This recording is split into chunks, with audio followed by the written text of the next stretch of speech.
Bigo man sa kanyang unang world title fight, pero nanatiling mataas ang kanyang rango sa IBF Minimum Weight Division.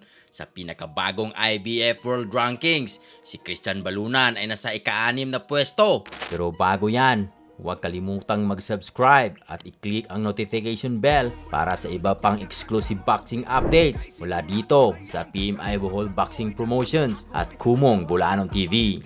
Matapos ang matinding laban sa world champion na si Pedro Taduran, hindi pa rin nawawala ang apoy ni Christian Panchan Balunan ng Consolacion Cebu.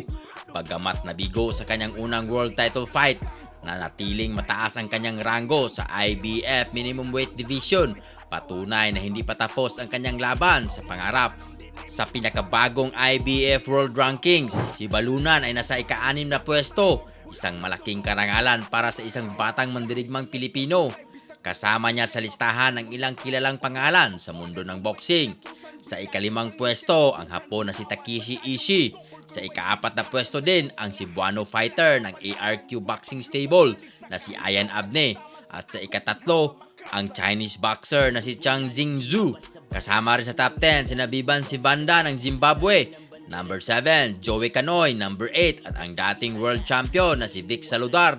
Number 10, ang unang 2 pwesto ay nanatiling bakante, kaya't malaki ang tsansa ni Balunan na muling makasungkit ng title eliminator o world title shot sa hinaharap. Noong October 26 sa Manila, hinarap ni Balunan ang world champion na si Pedro Taduran. Sa kabila ng malalim na hiwa ng kanyang kilay at mabigat na opensa ng kalaban, tumindig siya hanggang sa huling round. Natalo man siya sa pamamagitan ng unanimous decision. Nakuha niya ang respeto ng mga fans at eksperto sa boxing dahil sa ipinakitang tapang at determinasyon. Sa isang pahayag, pinahayag ni Balunan ang kanyang pasasalamat sa kabila ng kanyang pagkatalo. Kahit talo ako nung last kong laban kontra kay Kuya Champ Pedro Taduran, still thankful at masaya pa rin ako dahil hindi ako nawala sa world rankings, ani ni Balunan. Salamat sa mga taong palaging tumutulong at sumusuporta sa akin.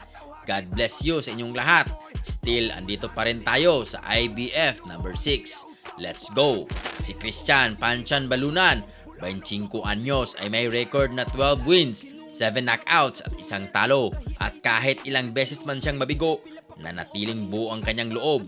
Dahil para sa kanya, ang tunay na kampiyon ay hindi lang nakikita sa sinturon, kundi sa puso, disiplina at paniniwalang babalik siyang mas malakas.